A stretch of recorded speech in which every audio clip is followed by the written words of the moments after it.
बॉलीवुड की dream girl Hema Malini का आज 74वां बर्थडे है। वे 100 से ज्यादा फिल्में कर चुकी हैं, लेकिन दिलचस्प बात यह है कि हेमा मालिनी कभी एक्ट्रेस नहीं बनना चाहती थी। मां जया लक्ष्मी के सपने को सच करने के लिए उन्होंने फिल्मी दुनिया की राह पकड़ी।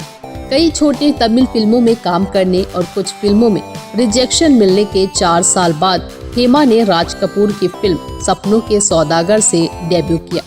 1977 में रिलीज हुई film dream girl Hema Malini के करियर में अब तक की सभी फिल्मों से अलग साबित हुई।